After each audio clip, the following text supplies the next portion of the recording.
What's good? It's your boy K Anthony, and you are here today with Bad Breakup TV. Yes, sir. We are here with K Anthony. And for real, bro, Shamir been putting me on to your music for like literally years. Like he Oh always, wow, yeah, literally. fire! He's like always send me a track. Like, yo, I fuck with this, I fuck with this. So it's really an interesting experience for me to like interview you right now and learn more about you. So I'm gonna just treat it like a conversation, all right? Yeah, So first things first, where you from, bro? Flatbush, Brooklyn, New York. Born and raised? Born and raised, Kings County, baby, for real. Oh, word. Like really word. born in Kings County. Yes, sir. And you went to school out here and all that shit? I went to school in mad different places, but really I started in Flatbush, and then I went to school in DC at one point. Oh shit. Then I went to school in Queens. I moved around a lot growing up, but yeah, I'm really from Flatbush as a whole, bro. Tell me about your early years. How was growing up in Flatbush, going to school in New York in general? Treacherous, bro. You know, like especially in the early 2000s and the 2010s, going to school at that time was different versus now. Like the kids get to go to school, they ain't got to worry about niggas asking you to time and trying to rob you. Wait. For those who don't understand, what does that mean? When somebody asks you if you got the time, you either got to run or stand on your shit and be on like, yo, I'm not pulling out my phone. You're not about to get me, bro. Because niggas will do that, wait till you take out your phone, snatch it and run. This was the early 2000s when iPhones and shit didn't exist. So if somebody stole your phone, it didn't have all of them locks and extra shit. If they took it, it was over. They got into that phone and now they got a sidekick for themselves. Yeah, bro. That was an era that people, well, the young people don't really know about no more. Like it was really a different. It was a different time period back then, even though it wasn't that long ago. You feel what I'm saying? Or you run into people with fucking canes and all types of shit. They don't know about the downtown era. Bro, going downtown after school, you willingly going down there is crazy too. But I used to do that shit after school every day, bro. Just like being mixy and being around, you know. It's growing up in the city. Yeah, exactly. New York used to be crazy. It's very nice now. Word. So was music a part of your life back then when you were young, like from elementary to middle school? I say it was always steps that was coming to it that we was always gonna be able to, I was always gonna be able to like be a part of music in some sort of way, because there was always moments that stood out to me now as an adult that I'm like, nah, that was a sign that I was gonna do this shit full time. But nah, I ain't gonna lie to you, growing up, I was into shata dancing. For many people that don't know, if you ain't grow up in like Caribbean culture or New York in general, there was a time in New York where everybody was doing shata dancing. It wasn't really rap. It was more, if you come from certain places, you was into that. Give me some examples of like stuff that's shata dance related, you know what I'm saying? That you were listening to. Just very early Vibes Cartel, Movado, damn, who else I could think of? What's your Caribbean background? My fault. I'm Guyanese. Both of my parents are Guyanese. I'm born in America, obviously, but both of my parents are Guyanese. And yeah, I grew up in a super Caribbean household. But not only that, I grew up in a super Caribbean neighborhood. Flatbush is a melting pot full of Jamaicans, Haitians, Guyanese, Trinis, Bajans, St. Lucians. Damn, I'm trying to think. It's a bunch. Spanish people, all of that, all mixed into one.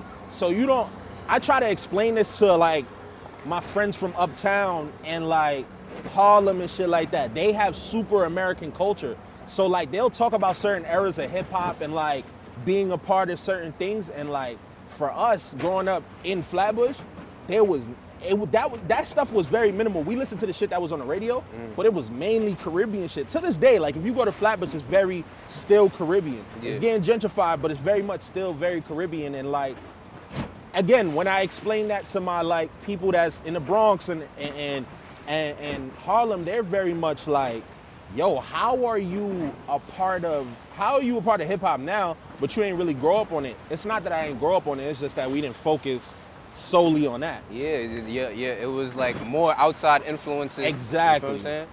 Like niggas will talk about the Dipset era, so on and so forth. We knew about it, but I wasn't. That wasn't the main interest. Pharrell and them, Kanye, like my focus wasn't that. Exactly. Word. So at what point did your focus start to switch from that? Because I feel like that era was big for everybody. At that point, I believe dancehall was like one of the biggest genres. Right. Over rap. Rap Right. wasn't even a thing for real. It wasn't number one at the time. Yeah, for sure. I guess my focus changed when I left Flatbush. Cause you in a 4-block radius of the neighborhood you grew up in. For people that don't know, I grew up in Westside, Vanderbilt projects. And if you live in that, it's a cul-de-sac. You here, you go to Nordstrom, you go to the Chinese store, you go to Kennedy's, and you come back to the block, or you in the park. The furthest we go, probably Manhattan. And it's crazy. It used to be a stigma, like if you go to Manhattan, you going with the You weird a little yeah, bit. you weird, like yeah, pretty much. I feel you. You feel me? And that was like a thing for a very long time until 9th grade. 9th grade, I ain't gonna lie, that's when my life changed. I was super into hood shit, so on and so forth. We ain't gonna get too deep into that, but my focus shift from that to, I went to Soho one day, and then I started getting on Tumblr and shit, and I'm like, oh, there's a whole nother world of like American culture that I'm not tapped into at all, because I'm living in this cul-de-sac of people that's just into gangbanging, smoking weed, et cetera, et cetera. typical hood shit, Your horizons isn't big It's anymore. limited, yeah. Exactly. So once I started doing that, I got into fashion. And then from fashion, I got into photography. I did photography, if nobody knows. It was like K-photography for like a good 2 years. Oh, shit. And then that's when rap came. Like, I was like, oh, I actually want to do this shit. I seen, it was a multitude of people that inspired me to get into it. Yeah. But I had my homie Teddy, Isaiah Wright, he had put me on to, he did a show. And I went, and it was a show with Joey Badass, Pro Era, and them niggas. And I was like inspired. I'm like, damn, these niggas my age, and they like, this nigga Joey famous and shit like that. And I'm like, damn, how the fuck I do that? Anyways, my bro told me to get on stage with him and help him perform. I never did that shit before. And ever since that day, I'm like, nah, I'm gonna do rap full time. And you know, here we are 14 years later, I think, really putting in that work and having shit. How's that manifest 14 years been for you, bro? Like, I know the road of an artist, a lot of people don't know the ins and outs of that, Bro, man. I'm not gonna lie to you. I won't sit here and lie to no artist. That shit is hard, bro. It's hard, and I seen a lot of niggas come and go that came up in my time of like starting out when I was like 16, and a lot of them quit because they don't have that mental fortitude to be like, yo, I really want to do this full time and I don't care what it takes. That's the difference between you and any other artist, is the fact that you got to sit down and be like, yo, do I really want this, or do I want a stable life? And I got a stable life now, but it wasn't like that for a long, long, long time. And that's not easy. That's not easy, you know, sacrificing so many different things at such a young age when you're supposed to be trying to find stability and going to college with the kids and, you know, figuring out different things versus, you know, trying to hustle and really get your shit off the right way. And yeah, that was the grind. I ain't gonna lie. That 14 years is not easy, bro. Shit now starting to take off, by the way. So year 14 is now starting to, okay, we starting to see some trajectory. Word. So throughout your hip hop and rap experience as an artist, how is your creative process and how has it changed? My creative process, I'm weird when it comes to writing raps or creating in general. I have to be inspired. I can go 6 to 8 months without doing a thing. And I hate that shit sometimes because I want to be as consistent as the other people and so on and so forth. But my mind has to be inspired by things that I see, watch, listen to, so on and so forth. I also am weird when I write. I don't write to beats most of the time. I'm writing, if I get a spark of inspiration, I'm gonna write it down. Boom. And then it'll turn into a song or something. But for the most part, I'm not in the crib doing 600 bars a day. I know people think that because I rap good, but it's not that easy, bro. Yeah. So, yeah, my creative process is a little weird, but it's cool at the same time. Has it always been like that? Yeah, I'm not gonna lie, from the jump. Very unorthodox, so. That's interesting. Yeah. Okay, so who are some of your early influences or current influences? Hove, we gotta go Hove. We from Brooklyn. Come on. Hove is number one, always and forever. For me, Kendrick Lamar is number two, and this isn't new. I've been saying this since 2011. You know, it's been my favorite rapper since then. Yeah. And shit, right now, who am I listening to that I really, really fuck with? That's been inspiring me. I listen to a lot of Saba. I listen to a lot of underground shit too. Like this other kid from Chicago named KO. He's super dope. I listen to him. It's a bunch of people that I listen to. But as a whole, if I'm gonna go overall, Andre 3K. I already said Hov. I already said Kendrick. Missy was a big inspiration for me. Ludacris. A lot of people sleep on Missy. Yeah, and Missy Luda. Luda, Missy. I love the eccentricness. At one point, Busta Rhymes was my favorite. Yes, sir. You know, Yes, just sir. being able to be that. New York native too. Yeah, exactly. And for them to be that creative and also animated is fire to me because it brings a whole nother level of artistry to them as a whole. And those are the people that inspire me. I just love people that are outwardly creative. They don't give a fuck what nobody say. I've always gravitated towards those people versus the niggas who be trying to be extra hard. And I seen them niggas my whole life. I don't want to see that no more, bro. I like niggas that's like different from the pack, you know? Yeah, make you think outside the box a little bit, you know what I'm saying? Word, but shit, I heard you mention Kendrick being one of your favorite artists. Yes, sir. And as I was going through your catalog, I noticed that you had a feature from Boogie. Yes, sir. And he's from the West Coast. How did that all come about and how you feel about it? Shout out to Westside Boogie. He the homie. It's just like, one day we was talking, and I was like, bro, I've been listening to you since 2014 or some shit like that. Same person who... This is just over Instagram? Yeah, over Instagram. Oh, word. Same person who got me into doing the rap shit. He showed me Boogie in like 2013, 2014 with Oh My Goodness. And at that time, I'm like, nah, this nigga nice. And I kept tapping in. He had this project called, I forget the name. But it's with the one with his son sleeping on the cover and shit like that. Very early on, I was like, nah, he's one of them ones that I've been listening to him since then. And it just went on. And then, you know, we got into a conversation about doing a feature. And I'm like, bro, whatever it takes, let's get it done. I'll fly to LA, let's get the video done. And that's what we did. And now, you know, the video's out. It's at 100. It just hit 100K the other day. That's big. And, yeah, bro. First time ever hitting 100K, so I'm thankful. And yeah, Boogie. And I want to state, West Coast as a whole showed me love, especially his section of people like Compton. Yeah. Hitter J3, J Real from PG Lang, so on and so forth. Those people have embraced me and showed me love this year that I couldn't, you know, expect. So shout out to the Compton niggas, man, for real. Word. They some real niggas and they've showed me love. So Like, I don't want to hear nothing about the West Coast, East Coast shit, because West Coast niggas show me love. Sometimes more than the New York niggas, bro. And that's just what it is sometimes. That's just I feel like a New York thing, honestly though. Yeah, like, because we all feel like we the best. And yeah, shit like bro. that, You know what I'm saying? We all feel like we put that shit on. We all feel like, you feel what I'm saying? Like, Yeah, exactly. Yeah. It's way too much main character syndrome. And I feel like I've always thrived on like wanting to see everybody win, and I don't think that everybody is beyond that, bro. yeah, Respectfully. that's kind of why we started this shit, bro, because we Yep. want to see everybody win. There's a lot of unseen talent out here, you feel what I'm saying? Nah, that's So, fire, bro. Yeah, we trying to like kind of take the reins of the culture. It's a lot of platforms that platform bullshit. Yeah, exactly, That's a exactly. fact. So it's all about quality control over there. Yep.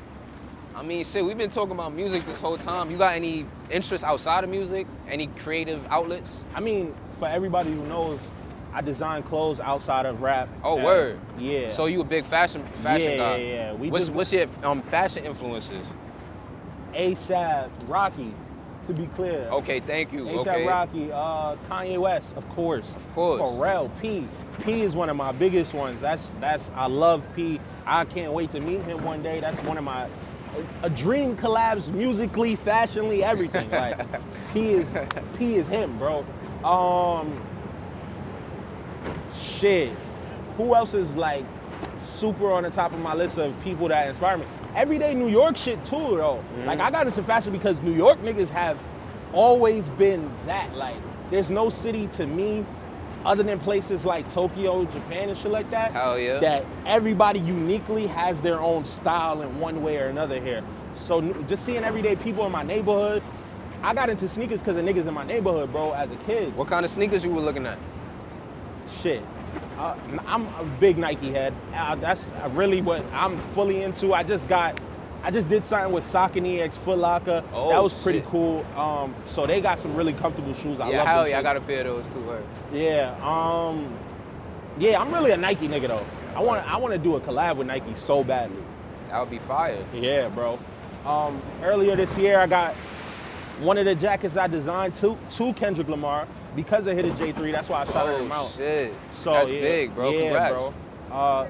So that's why like fashion to me is very, very much important, and why I believe that I think it intertwines with music. Yeah. How does it intertwine for you though? It's a creative outlet in both. Like I get to wear eccentric, colorful shit, and at the same time, Say some I cool feel like shit. that. Yeah, exactly. That stands out in the music too. You're like, yo, when you see this nigga, you be like, I know he a rapper. Or he do something, like because of the way he dress or the way he talk or the way he move. I know he does something that's creative. Nah, hell So yeah. you know, I love that. It goes hand in hand, bro. And fashion has always been a thing of hip hop since the '80s. Oh, we gotta give love to Dapper Dan. Come on, one of the godfathers. Remixing of just- Gucci like nobody ever did. Exactly. Just one of the godfathers of current fashion as a whole. And we're not just talking about streetwear, just as a whole. So many companies have profited off of his ideas that he did in the fucking 80s, which a lot of people don't like to give him credit for it. They're now giving him his credit because they see the value in him. But at the time, they was just like, no, you making counterfeit pieces, nigga, let's arrest you. So Dapper Dan is one of important cultural figure and one of my influences too, to be young, black, and strive to do something out of the norm and like make something fucking cool that the coolest niggas in the neighborhood want to be a part of, you know? Nah, that's word. fire, bro. Like there's not a lot of people that can say they take the coolest niggas who are deemed the coolest and be able to be like, look, I want you to wear this because I think this is cool, and be the tastemaker for that. So to me as a whole, I think that's very important. Word. So anything else, like creatively, other than fashion? You paint, draw? Nah, I'm not one of those people. I can draw. I used to do drawing a lot, but it's not really my thing. Fashion and rap has been my main thing as of lately. It's very much my creative outlets. I love that shit. All right, so if we getting back to the rap, we saw you on the radar a couple times actually. Yes, sir. I recently saw your last one and it was fire. I fuck with it. Thank you, bro. I think that's the best one for sure. Yeah. How did you establish that relationship, or is that just like through the hustle and grind type shit? Shout out to Gabe. I'm very much a person, I'm gonna leave my house to go meet people. So in 2019, when Gabe was starting On the Radar, I was outside. I'm like, I need to make this music shit work one way or another. I need to connect with more people. He was starting up On the Radar. He had a little room in 105.1, and he was doing On the Radar. It wasn't freestyles yet though. And me and him connected. And shout out to Nyla Simone. She's the one who really got me and him in tune with each other, because I met her first. She was at 105.1, and Charlemagne has her under the wing and is like making sure she's in the media because she's an important figure. And Nyla was one of the first people who gave me a chance to meet her and just be able to meet so many different people. And I thank her for that, but also it was right before COVID, so we didn't get to fully do what I wanted to do, but the relationship was built. I had already, they were like, you dope, I fuck with what you do, and boom. Yeah, you gotta remind artists how the importance of your network. You feel what I'm saying? Get outside, every artist. Cause I during COVID, I got used to staying in the house too, but it's not the way to go. Get outside. You see these guys right here, they got cameras out, they got a mic out. That's how you're supposed to do it. Meet people, talk to people, connect with people. That's how the fuck you go far. Stay outside, bro. This year specifically, I've been outside all year, and I'm not going inside. Not on no mixy stuff. Just I know what I want to accomplish, and I need to rub shoulders with the right people and make the connections that's important. If everybody only see you on the internet and never see you in person, they ain't gonna put a face to what you got going on. 100%. And then you get forgotten out of a lot of conversations. So it might be a money play, like somebody might want to hire you to do. I just did something for New Era and Hat Club. Yeah, I was gonna ask about that too.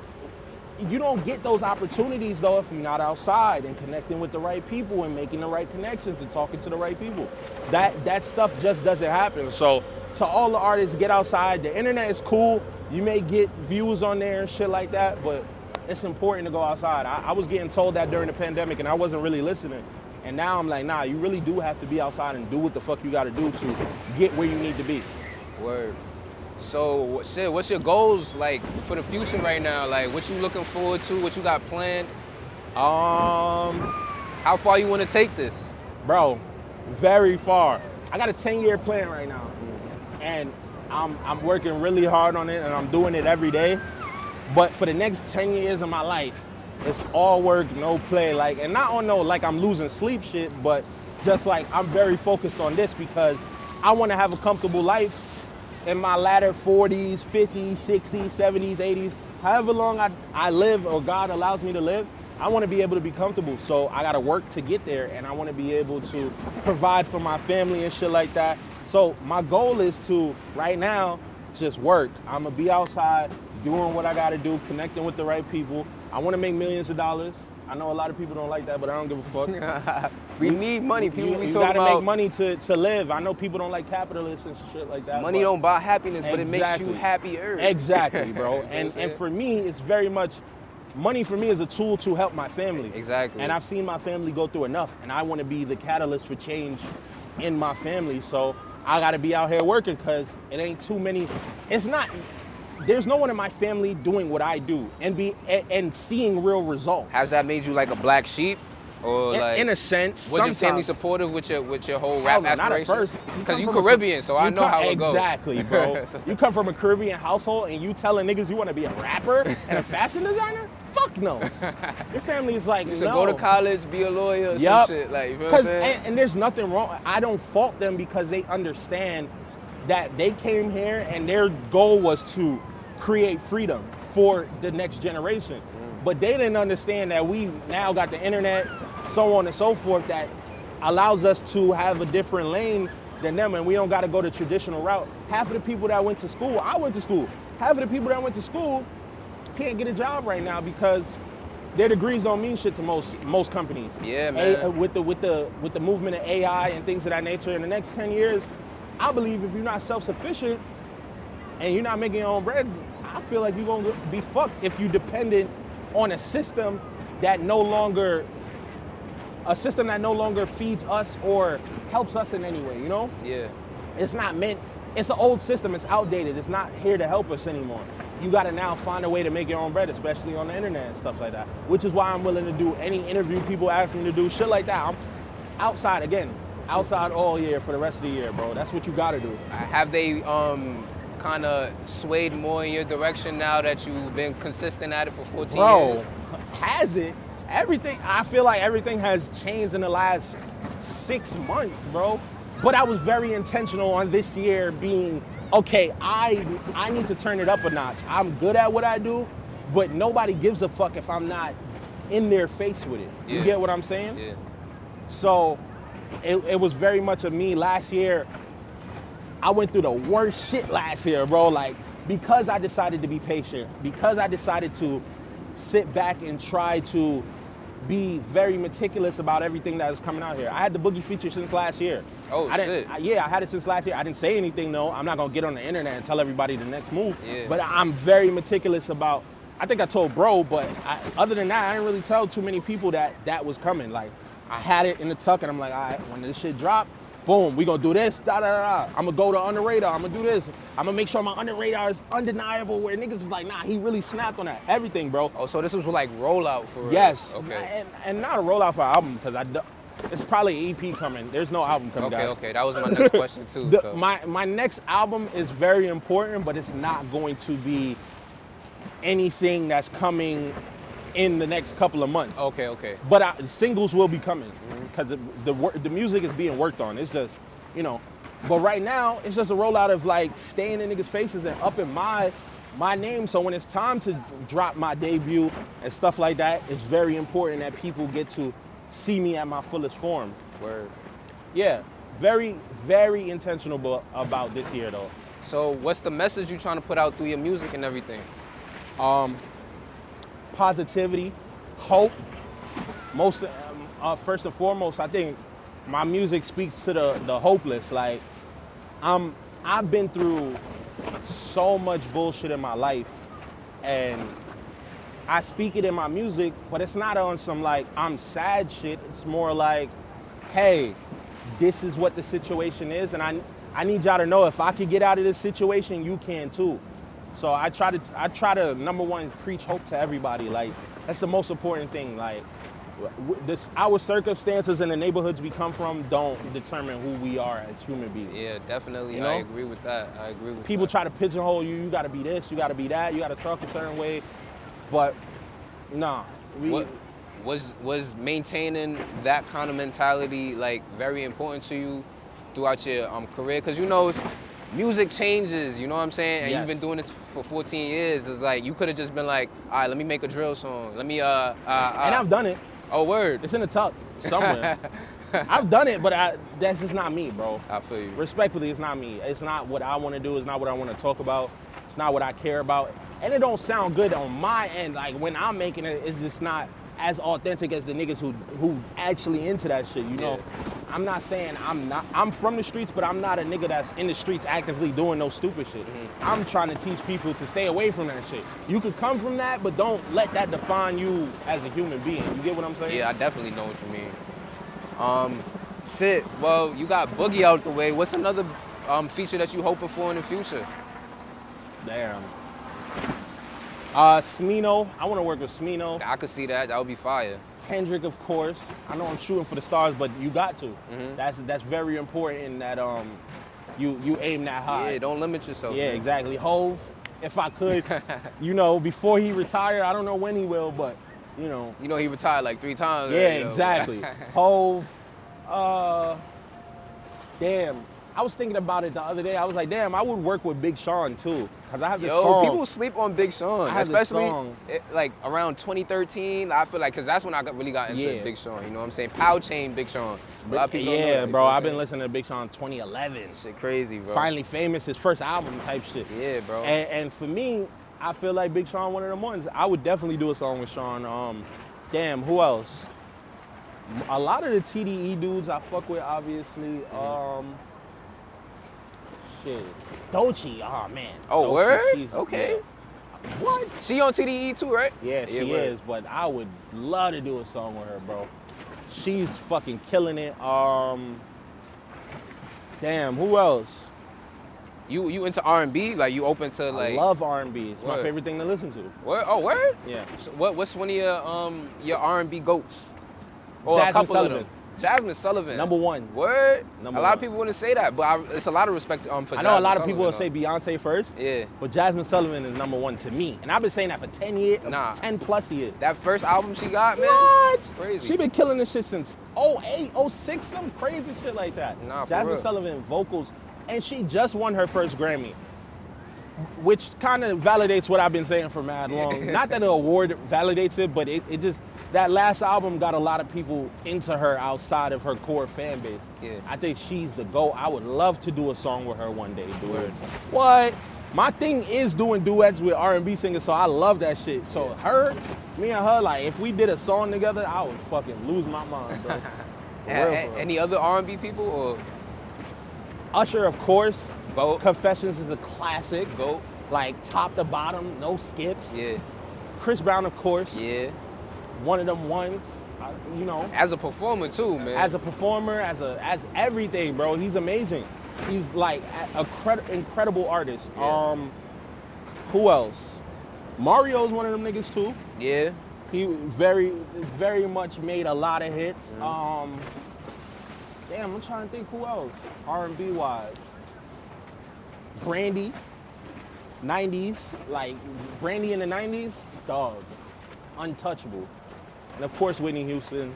We gotta throw R.I.P. her in there. R.I.P. Whitney Houston. One of the GOATs. If she not the GOAT, she one of the GOATs. And yeah. Word. So what you feel about, let's say, the current state of hip hop? Like, you know what I'm saying? Especially New York's current state of hip hop, I should specify.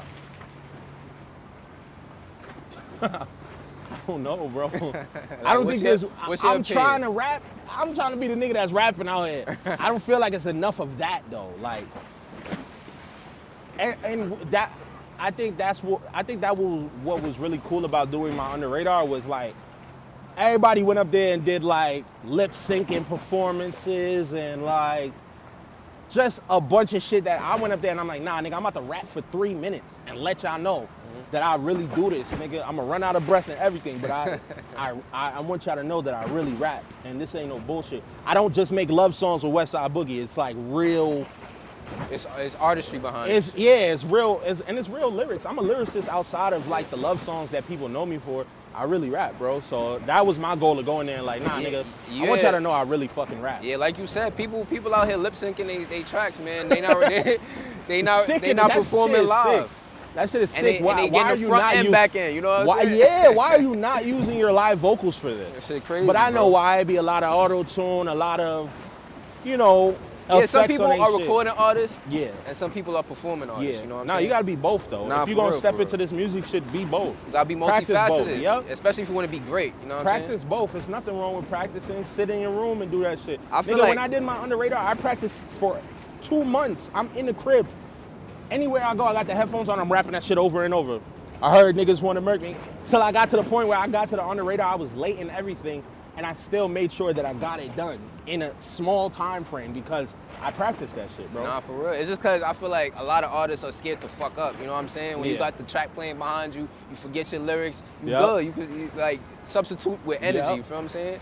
But like you Exactly. said, it's good to be a multifaceted artist, man. Yep, exactly, bro. A lot of people don't do that. And I feel like the drill wave kind of took away Yeah. people trying Watered to be, it down just a little bit, just a Yeah. little bit. You know what I'm saying? trying to and be it's real rappers. No diss to the drill wave because that was a definite like changing It was moment fire, but it in New wasn't. York hip hop. It wasn't. It's not culture defining, Nah, yeah, I feel you. you know. But shit, what we got in the near future though, coming out from K Anthony? I got a song coming out on August 25th called I Know. Really fire video to it. You know, just following up. After we hit 100K, I want to get a world something. We had this shit in the tuck for a little minute. Yes, We sir. shot that shit last summer. I swear to God. Oh, but it looked shit. crazy, so it's like Oh, it so gotta you come really out. meticulous with your Yeah, drops. bro. Okay, I will okay. sit on some shit and wait until it's the right time to put it out, you know? Right.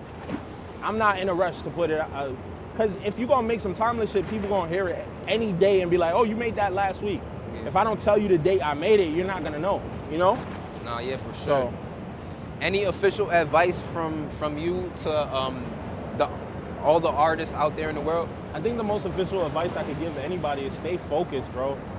The world has so many distractions, and you gotta understand that as a human being, you have free will, but you also have to take responsibility for you as a human being. There's way too many distractions in the world that'll throw you off from your path. Girlfriends, fucking boyfriends, if that's what you into, whatever. You know, like there's way too many things that throw you off from what God has called you here to do. You have a purpose, and you have to be able to stay focused on that path and push yourself where you need to be.